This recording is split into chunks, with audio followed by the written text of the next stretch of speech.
Hi viewers, welcome to our channel. Telangana రాజకీయాల్లోనే కవిత అధ్యాయం అనేది ఎన్నో పరిణామాలకు దారితీయడం మనం చూస్తాం. అంటే బీఆర్ఎస్‌లోనే ఉంటూనే రెబెల్‌గా మారిపోవడం, హరీష్ రావు గారి పైన, సంతోష్ గారి పైన, కేటీఆర్ గారి పైన విమర్శలు చేయడం, చివరికి పార్టీ బహిష్కరణకు కూడా గురవ్వడం మనం చూస్తాం. అలాగే ఇప్పుడు ఒక పార్టీ నుంచి సస్పెండ్ అయిన తర్వాత సొంత పార్టీ పెడతారా? కాంగ్రెస్‌లో చేరతారా? బీజేపీలో చేరతారా? రకరకాల ఊహాగానాలు కూడా చర్చనీయాంశంగా మారిపోవడం జనాల్లో మనం చూస్తున్నాం. మరి కవిత గారి ఎపిసోడ్‌ని తెలంగాణ రాజకీయాల్లో ఏ విధంగా చూడొచ్చు? మరి ఎటువంటి పరిణామాలు ఫ్యూచర్‌లో ఉండవచ్చు? దీనిపైన ప్రజల్లో ఏ రకమైన అభిప్రాయాలు ఉన్నాయని చెప్పేసి ఓటా అనే ఒక సంస్థ సర్వే నిర్వహించి దాని రిపోర్ట్‌ని కూడా బయట పెట్టడం జరిగింది. మరి ఆ సంస్థ ఏం చెప్తుంది కవిత గారి విషయంలో అని చెప్పేసి డిస్కస్ చేయడానికి ప్రెజెంట్ మనతో పాటు సీనియర్ జర్నలిస్ట్ అండ్ ఓటా సర్వేస్ అండ్ స్ట్రాటజీస్ సీఈఓ అయిన కంబాలపల్లి కృష్ణ గారు మనతో పాటు ఉన్నారు. సో, ఆ సర్వే గురించి ఒకసారి ఆయన మాటలో తెలుసుకునే ప్రయత్నం చేద్దాం. సో, నమస్కారం సార్. హాయ్. సో, ఇదెవరు ఎక్స్‌పెక్ట్ చేయలేదనుకున్నారు సార్. అంటే కవిత గారు ఈ విధంగా రెబెల్‌గా మారి పార్టీ సస్పెన్షన్‌కి గురవుతారని జెప్పేసి. సో, మరి ఇది ఎటువంటి పరిణామాలకు దారితీయొచ్చు? మరి ప్రజల్లో మీరు ఎలాగో సర్వే నిర్వహించారు గాబట్టి వాళ్ళ అభిప్రాయాలు ఏ రకంగా ఉన్నాయి సార్? అంటే ఫస్ట్ ఆఫ్ ఆల్ ఏందంటే కల్వకుంట్ల కుటుంబంలో హ్మ్. గొడవలున్నాయి. హ్మ్. ఒకరంటే ఒకరికి పడదు. అవును. ఒకరి పొజిషన్ ఒకరు లాక్కోవడానికి ప్రయత్నం చేస్తున్నారు.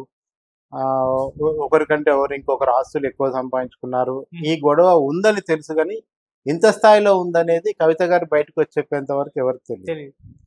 సో, చాలామంది 10, 15 ఏళ్లుగా అందరూ మాట్లాడుతుందేందంటే, ఇది ఎప్పటికైనా వారసత్వ పోరాటం వస్తది. హ్మ్. కేసీఆర్ దగ్గర నుంచి హరీష్ లాక్కుంటాడని కొందరు. హ్మ్. హరీష్‌నే బయటికి పంపించి కేటీఆర్ సీఎం అయితాడని కొందరు. వీళ్ళందరికంటే కూడా కవితకి ఇంకెక్కువ ఉంటదని కొందరు. ఇట్లా రకరకాలుగా మాట్లాడారు. హ్మ్. కానీ ఈరోజు డైరెక్ట్‌గా కవిత బయటికి వచ్చి, పార్టీలో నాకే అన్యాయం జరుగుతుంది.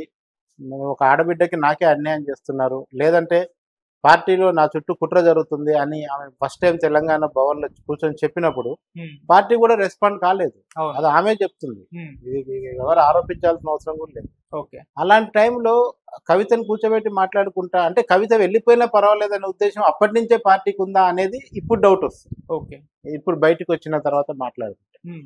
సో, అందుకని ఈ పరిణామాలన్నిటి నేపథ్యంలో ఒకసారి మనం చూసుకున్నప్పుడు, ఇవి ఇంటి గొడవలు రచ్చకొచ్చాయి, బయటికి తీర్చారు. హ్మ్. ఇంట్లో ఉండాల్సిన గుట్టుగా ఏదో సెటిల్ చేసుకోవాల్సిన విషయాన్ని రోడ్డు మీద తీసుకొచ్చారు కవిత అవును. అనేది ఇప్పుడు అందరికీ అర్థమైంది. హ్మ్. అందుకే ఇప్పటివరకు అనుమానంగా, ఊహాగానాలుగా ఉన్న విషయాలని కవిత గారు బ్రాండింగ్ ముద్రేసి, కాళేశ్వరంలో అవినీతి జరిగిందని ఫిక్స్ చేశారు. హరీష్ రావు అవినీతి పడ్డని ఫిక్స్ చేశారు. ఓకే. సంతోష్ రావు కుట్రదారుడని ఫిక్స్ చేశారు. హ్మ్. తన తండ్రిని ఓడించడానికి హరీష్ రావు చేశారు. తనను ఓడించడానికి హరీష్ రావే పనిచేసి చూశారు. ఈవెన్ కేటీఆర్‌ని కూడా రేపు అడ్డం వచ్చేది హరీష్ రావు అని ఆమె అన్నిటికి బ్రాండింగ్ ఏసేసి, ఇప్పుడు అందరికి ప్రజలకి ఇప్పటివరకు ప్రజల మనసుల్లో ఉన్న అభిప్రాయాలకి ఆమె ఒక అథెంటిసిటీ కల్పించారు. అవును. సో, అందుకనే క్లియర్ కట్‌గా మేము కూడా ఏం చేసామంటే, ఓకే. హ్మ్. ఇదేం చిన్న విషయం గాదు. ఇప్పుడు హ్మ్. ఇయాల ఇది మీరు కుటుంబ విషయం అని చెప్పుకోవడానికి వీల్లేదు. ఈ కుటుంబం ఎక్కడుంది గడిచిన 20 ఏళ్ల నుంచి? తెలంగాణ ఉద్యమంలో ఉంది. తెలంగాణ ప్రజలతో ఉంది. తెలంగాణ సమాజంతో ఉంది. అవును. వీళ్ళని నమ్ముకొని వీళ్ళిచ్చిన ఉపన్యాసాలకు రెచ్చిపోయి 1200 మంది ప్రాణత్యాగం చేశారు. హ్మ్. మరి వీళ్ళ వీళ్ళ కుటుంబంలో జరిగిన చిన్నపాటి గొడవ కిందనే దీన్ని చూద్దామా? ఓకే. తెలంగాణ సమాజం మీద వీళ్ళు చేసిన ప్రభావం ఏం లేదా? హ్మ్. అసలు వీళ్ళు రెచ్చగొట్టిన ఉపన్యాసాలకి, వీళ్ళిచ్చిన స్టేట్మెంట్‌లకే కదా విద్యార్థులు పోయి ప్రాణాలు తీసుకున్నారు. హ్మ్. మరి ఈ కుటుంబంలో ఇది చిన్న చిచ్చులాగా, ఆస్తి పంచాయతీలాగా చూద్దామా? ఎందుకు తెలంగాణ సమాజం ఎలా రియాక్ట్ అవుతుందో చూద్దామనే మేము ఈ సర్వే చేసాం. ఓకే. సో, మరి తెలంగాణ సమాజం ఎలా రియాక్ట్ అయిందంటే, ఇప్పుడు కవిత గారు బయటకు రావడం, తనకు అన్యాయం జరిగింది, అక్రమం జరిగిందని జెప్పేసి మీడియా ముఖంగా మాట్లాడటం, ఇదేమన్నా తన పట్ల సింపతి ఏమన్నా వర్కౌట్ అయిందా? ఎందుకంటే పార్టీ కూడా సస్పెండ్ చేసింది గాబట్టి, మరి ఆ సింపతి ఏమన్నా వర్కౌట్ అయిందా? ఆమె పట్ల సింపతి చూపిస్తున్నారు. అరెస్ట్ అయినప్పుడైతే ఏమాత్రం సింపతి రాలేదు. మరి ఇప్పుడు ఈ సందర్భంలో ఎలా రియాక్ట్ అవుతున్నారు సార్? ఈవెన్ దో చాలామంది అప్పట్లోనే నేను గూడా ఒక ఛానెల్‌లో చెప్పాను. హ్మ్. కవిత గారు అరెస్ట్ అయిపోతుంటే బంజారాహిల్స్ కార్పొరేటర్ కూడా పక్కన పోలేదు అని. బంజారాహిల్స్ ఆమె ఇంటికి పెద్ద దూరం కాదు కదా! అవును. బంజారాహిల్స్ కార్పొరేటర్ పోవడానికి. హ్మ్. అంటే ఆ రోజే ఒక స్మెల్ కనిపెట్టింది. ఓహో! ఏదో సంథింగ్ ఈస్ గోయింగ్ అని. హ్మ్. ఇంకోటి ఆమె కూడా చెప్పింది. బీజేపీ మా దగ్గరకొచ్చి హ్మ్. మీ పార్టీని విలీనం చేస్తే నిన్ను వదిలిపెడతామని చర్చ పెడుతున్నారని కూడా చెప్పారు. అవును. అంటే సో బీజేపీ అరెస్ట్ చేస్తదన్న విషయం బీఆర్ఎస్‌కు తెలుసు, హ్మ్. ఫ్యామిలీకి తెలుసు, అందరికీ తెలుసు.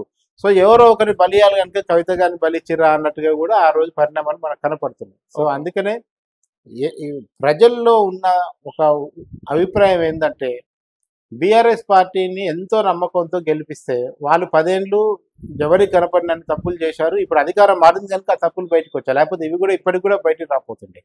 ఈవెన్ ఇప్పుడు అధికారం పోయింది కనుకనే కవిత కూడా బయటకు వచ్చి మాట్లాడిందేమో అని చెప్పే వాళ్ళు కూడా ఉన్నారు. సో అందుకనే ఏదైనా తెలంగాణ సమాజానికి మంచి జరిగింది, తెలంగాణ ప్రజలకు మంచి జరిగింది. ఎందుకంటే తెలంగాణ సొసైటీ ఎప్పుడు కూడా ఎట్లుంటదంటే ఒకసారి నమ్మిందంటే ఇంకా ఎక్కడో పెట్టుకొని చూస్తారు వాళ్ళు. వాళ్ళందరూ మనం మోసం చేసినట్టే, ఈ పార్టీలన్నీ కూడా మోసం చేసినట్టే. సో రేపు కూడా కొత్త ఆశలతోనే కాంగ్రెస్ ని గెలిపిస్తే వాళ్ళు కూడా ఈ 2 నెలలు ఏం చేస్తున్నారో కూడా మనం చూస్తూనే ఉన్నాం. సో అందుకనే ఇది ఖచ్చితంగా తెలంగాణ రాజకీయాల పైన, కల్వకుంట్ల కుటుంబం పైన ఇద్దరిని కూడా డిస్టర్బ్ చేసే అంశం కిందనే మనం చూడాలి. ఓకే సార్, రాజకీయ పరంగా అంశాలకు తోటి బయటకు వచ్చిందా మన కవిత గారు, లేకుంటే కుటుంబ కలహాల? అంటే షర్మిల గారి ఎపిసోడ్ తో కంపేర్ చేస్తున్నారు, ఇద్దరికి పోలికలు ఉన్నాయని చెప్పేసి. మరి ఇద్దరికి పోలికలు ఉన్నాయా? ఎలా చూడొచ్చు కవిత గారు బయటకు రావడం? ఒక దశ వరకు ఇద్దరికి పోలికలు ఉన్నాయి. ఒకటి ఏంటంటే ఇద్దరిది రాజకీయ నేపథ్యం కుటుంబం, ఇద్దరు అన్నలతోని గొడవ పెట్టుకున్నారు, ఇద్దరు రాజకీయ వారసత్వం కోసమే గొడవ పెట్టుకున్నారు. ఒకటే తేడా ఏంటంటే కవిత ఆల్రెడీ ఎంపీ అయింది, ఎమ్మెల్సీ ఉంది, షర్మిల ఒక్కసారి కూడా ఎక్కడ గెలవలేదు అంతే. పైగా రెండో తేడా ఏంటంటే షర్మిల ఒక పార్టీ పెట్టి విలీనం చేసింది, ఈమె ఇప్పుడు పార్టీ పెట్టబోతున్నది. సో ఇక్కడ ఆగింది. సో కుటుంబ గొడవలు అనేది ఇద్దరి కుటుంబాలను చూసుకున్నప్పుడు గొడవలు సేమ్ గా కనిపెడుతున్నాయి. వీళ్ళు ఇందులో ఆస్తుల ఇప్పుడు కవిత గారు ఏం చెప్తారు, నాది ఆస్తి పంచాయతీ కాదు ఆత్మాభిమానం పంచాయతీ అని ఆమె చెప్తున్నారు. అక్కడ షర్మిల గారు కూడా నేను అన్న జైల్లో ఉన్నప్పుడు నేను కదా మొత్తం పార్టీ నడిపింది, నాకు ఒక ఎంపీ సీట్ ఇస్తే ఏమవుతుందని ఆమె మాట్లాడుతుంది. సో అట్లా ఈ రకంగా వాళ్ళిద్దరు జర్నీ చూడొచ్చు. కానీ అవుట్కమ్ ఎలా ఉంటుందంటే షర్మిల గారు ఆల్రెడీ రిజల్ట్ అవుట్ అయింది, ఆమె బయటకు వచ్చేసింది, పార్టీ పెట్టుకుంది, పార్టీని కూడా మూసేసింది, ఓ పార్టీలో చేరిపోయింది, అయిపోయింది. కానీ కవిత గారిది ఇంకా బ్యాలెన్స్ ఉంది. ఇంకా మనం ట్రైలర్ లోనే ఉన్నాం, ఇంకా ఆమె సినిమా స్టార్ట్ కావాలి, ఆ సినిమా ఫెయిల్ ఇట్టో తెలవాలి, మళ్ళీ ఉంటుందా మూసేస్తారో తెలవాలి, చాలా విషయాలు ఉన్నాయి. సో అది కొంతవరకు కంపారిజన్ అయితే ఓకే వాళ్ళిద్దరి మధ్యలో. సార్ ఇప్పుడు అదే అందరిలో క్యూరియాసిటీ ఉంది సార్, అంటే కవిత గారు దారి ఎటువైపు, పార్టీ పెడతారా, కాంగ్రెస్ లో దూరుతారా, బీజేపీలో చేరుతారా, మొన్న వచ్చిన న్యూస్ ప్రకారం టీడీపీలో చేరే అవకాశం ఉందని రకరకాల చర్చలు అయితే జరుగుతున్నాయి. సో మరి ప్రజలు ఏ రకంగా అభిప్రాయపడుతున్నారు, మరి వాళ్ళు ఏం చెప్తున్నారు? మేము కరీంనగర్ జిల్లాలో అక్కడ తిరుగుతున్నప్పుడు మాకు యూట్యూబ్లలో చూపిస్తున్నారు థంబ్నైల్స్, చంద్రబాబుని కవిత కలిసినట్టు, దాంట్లో త్వరలో జాయిన్ కాబోతున్నట్టు, తెలంగాణ అధ్యక్షురాలు అవుతున్నట్టు ఏదో చూపిస్తున్నారు. యాక్చువల్గా అట్లాంటిది ఏదైతే మనకు అట్లా నిజంగా వాళ్ళిద్దరు కలిస్తే మీడియాకు తెలియకుండా ఉండే అవకాశమే లేదు. అది ఎవరో గ్రాఫిక్ చేసి వాళ్ళ దగ్గర చూపిస్తున్నట్టుగా మనకు అర్థమవుతుంది. సో అది క్లియర్ గా కనబడుతుంది. అంటే ఒకవేళ ఇంత హాట్ వాతావరణంలో ఆమె పోయి చంద్రబాబు కలవడం అనేది నిజంగా సూసైడల్ కిందనే కనబడుతుంది, ఒక నిజంగా పోవాలని ఉన్నా కానీ. సో అయితే ఈ ఎక్కువ మెజార్టీ ప్రజలు చెప్పేది ఏంటంటే 71% మంది ప్రజలు ఆమె కొత్త పార్టీ పెడుతుందనే విశ్వాసంతో ఉన్నారు, నమ్ముతున్నారు, ఎక్స్పెక్ట్ చేస్తున్నారు. సో ఆమె కాంగ్రెస్ లో చేరుతారనే వాళ్ళు 4% ఉన్నారు, బీజేపీలో చేరుతా ఉన్న వాళ్ళు 1% ఉన్నారు, లేదా ఆమె ఇండిపెండెంట్ గా ఉంటుంది ఒక పొలిటికల్ ఫోర్స్ కింద అని చెప్పే వాళ్ళు 16% మంది ఉన్నారు. సో ఏ రకంగా చూసినా రేపు రానున్న రోజుల్లో కవిత గారి నుంచి ఒక కొత్త పార్టీని ఎక్స్పెక్ట్ చేయడానికి అవకాశాలు కనపడుతున్నాయి. ఓకే, కాకపోతే సొంత పార్టీ పెడితే ఇప్పుడు వర్కౌట్ అవుతుందా సార్? మీరు ఇంకోటి సర్వే కూడా చేశారంటే ఇప్పటికీ బీఆర్ఎస్ నీడలోనే మొన్నటి వరకు ఉండి వచ్చారు, ఇప్పుడు బయటకు వచ్చేసారు కాబట్టి సొంతగా ఇమేజ్, కేసీఆర్ అంత ఇమేజ్ లేదు కాబట్టి మరి ఆ ఇమేజ్ లేని పార్టీ పెడితే ఎలా వర్కౌట్ అవుతుంది అనేది ఒక సందేహం. మీరు ఆ సర్వే కూడా నిర్వహించారు, మరి ఇప్పటికీ ఆ పార్టీ పెడితే వర్కౌట్ అవుతుందా లేదా సార్? అంటే పార్టీ పెట్టగానే పోలోమని జనాలు ఏమి పరిగెత్తుకొచ్చే అవకాశం అయితే కనపట్లేదు. రెండోది ఆమె ఎజెండా ఏముంటుందో చూసి చెప్తామంటున్నారు. 44% మంది ప్రజలు ఏమన్నారంటే ఆమె ఎజెండాలో ఏం పెడుతుంది, ఇప్పుడు ఆల్రెడీ బీజేపీ ఉంది, బీఆర్ఎస్ ఉంది, కాంగ్రెస్ ఉంది, రేపు బీసీ పేరు మీద ఒక పార్టీ రాబోతుంది, మళ్ళీ కొత్తగా కవిత గారు కూడా ఒక పార్టీ చేస్తే దాంట్లో ఏమి నినాదం ఉంటుంది, దేన్ని చూసి ఆ పార్టీకి ఆకర్షితులు కావాలి, ఏ విషయంలో ఆమె నమ్మాలనే విషయంలో ప్రజలు క్లారిటీగా ఉన్నారు. కేవలం 15% మంది ఆమె పెడితే మేము సపోర్ట్ చేస్తామన్నారు, కానీ మిగతా 85% చాలా క్లారిటీగా ఉన్నారు. ఆమె ఏమో ఎజెండా చెప్పేంత వరకు మనం ఏం చెప్పలేమన్నట్టుగానే ఉన్నారు. ఓకే సార్, ఇప్పుడు పార్టీ పెడితే అది ఎవరికి డ్యామేజ్ చేసే ఛాన్స్ ఉంది? అంటే బీఆర్ఎస్ కి డ్యామేజ్ తగులుతుందా సార్? ఖచ్చితంగా ఎంతో కొంత డ్యామేజ్ బీఆర్ఎస్ ఉంటుంది, ఎక్కువ లాభం కాంగ్రెస్ కు ఉంటుంది. ప్రజలు చెప్తున్నది కూడా అదే. డ్యామేజ్ విషయంలో బీఆర్ఎస్ కి అధికంగా ఉంటే లాభం పొందే పార్టీలలో కాంగ్రెస్ ఫస్ట్ ఉంది, సెకండ్ బీజేపీ ఉంది. సో అందుకనే ఈమె పార్టీ పెట్టడం ఖాయమైనప్పుడు బీఆర్ఎస్ అసలు రేపు ఎలక్షన్కి వచ్చేసరికి బీఆర్ఎస్ అనేది ఉనికిలో ఉంటుందా, ఫీల్డ్ లో ఉంటుందా, లేదంటే బీజేపీలో విలీనం అవుతుందా అన్న ఒక డౌట్ కూడా నడుస్తుంది. ఇంకా విలీనం దాకా కూడా ఆమె చెప్పింది కదా, ఎప్పటి నుంచో మన పార్టీని బీజేపీలో కలుపుతాను తిరుగుతున్నారు అని ఆమె బయట పెట్టిన విషయాలు. ఇది మనం చెప్తే ఎవరు నమ్మడు, కానీ ఆమె చెప్పింది కనుక నమ్మాల్సి వస్తుంది. అట్లా అది విషయం. ఓకే. సార్ ఒకవేళ పార్టీ పెట్టి పొత్తుతో వెళ్తే టీడీపీ, బీజేపీ, జనసేన ఇక్కడ ఒక కూటమి ఏర్పాటు చేసే అవకాశం రానున్న ఎలక్షన్స్ లో ఉంటుందని చెప్పేసి అని అన్నారు. సో ఆ కూటమిలో కవిత గారు పార్టీ పెట్టి చేరితే అది ఈ కూటమికి హెల్ప్ అవుతుందా సార్? ఖచ్చితంగా అవుతుంది. ఇప్పుడు ఇప్పుడు ఆమెకి టీడీపీతో కలవటానికి ఆమెకున్న అడ్డంకులు ఏమున్నాయి? అవును. ఏం సైద్ధాంతిక విభేదాలు ఏం లేవు. ఏం పెట్టిన ఆల్రెడీ తెలంగాణ ఉద్యమం అయిపోయింది. తెలంగాణ వచ్చేసింది. వచ్చి కూడా 12 ఏళ్ళు అవుతుంది.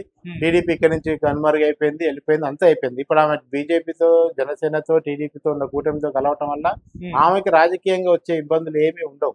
ఇప్పుడు ఎందుకంటే ఆమె నినాదమే కొత్తది తీసుకోవాలి. ఇప్పుడు ఆమె మళ్ళీ జై తెలంగాణ అనటం వల్ల లాభం లేదు. ఇప్పుడు జై తెలంగాణ బదులు ఇంకేదన్నా కొత్త స్లోగన్ తేవాల్సిందే కదా. జై తెలంగాణ అని అధికారం వచ్చింది. మళ్ళీ ఇప్పుడు జై తెలంగాణతో లాభం లేదు. రాబోయే కొత్త తెలంగాణ ఎలా ఉండాలనే విషయంలో ఒక 10 ఏళ్ళు ఒక తెలంగాణ ఒక పరిపాలన చూసినాం. అది చాలా విధ్వంసకర పరిపాలన జరిగిందని అందరికి తెలుసు. అట్లానే కాంగ్రెస్ ని గెలిపిస్తే వాళ్ళు 2 ఏళ్ళ నుంచి ఏం చేస్తున్నారో కూడా మనం ఫీల్ లో చూస్తున్నాం. సో కొత్తగా అవకాశం బీజేపీకి ఉంది, లేదంటే కవిత పెట్టే పార్టీకో, బీసీ పార్టీకో కొత్త అవకాశాలు ఉంటాయి. సో వీళ్ళు కూడా ఏ ఎజెండాలతో వస్తారు? ఎందుకంటే ఈమె ఎజెండాలో కూడా ఒక బీసీ అనేది కనపడుతుంది. మళ్ళీ అదొక కన్ఫ్యూజన్ వచ్చే అవకాశం ఉంది. బీసీల కోసమే పుట్టిన పార్టీ కింద ఒక బీసీ పార్టీ రాబోతుంది. కవిత పెట్టే పార్టీలో కూడా బీసీ ఎజెండా ఉంటుంది. మళ్ళీ ఇది ఒక కొత్త కన్ఫ్యూజన్ కూడా వచ్చే అవకాశం ఉంటుంది. ఓకే, నిజంగా ఇప్పుడు ఈ బీసీ ఎజెండా కవిత గారు తీసుకోవడం అనేది పైన కూడా చర్చ జరుగుతుంది. సో దీని పట్ల ఏ రకంగా అభిప్రాయాలు వ్యక్తం అయితే ఆమెకు బీసీల పట్ల ప్రేమ ఉందని జనం నమ్మట్లేదు. ఓన్లీ 8% మాత్రమే ఆమె బీసీల మీద ప్రేమతో చేస్తుంది. మిగతా 41% మంది ఆమె కేవలం తన సొంత రాజకీయ లబ్ధి కోసమే బీసీ ఎజెండా ఎత్తుకుంటుందని కూడా చెప్తున్నారు. ఓకే, సో ఖచ్చితంగా బీసీలు మాత్రం ఆమె నమ్ముతున్నట్టయితే ఇప్పటివరకు అయితే లేదు. Okay sir, thank you so much. Right.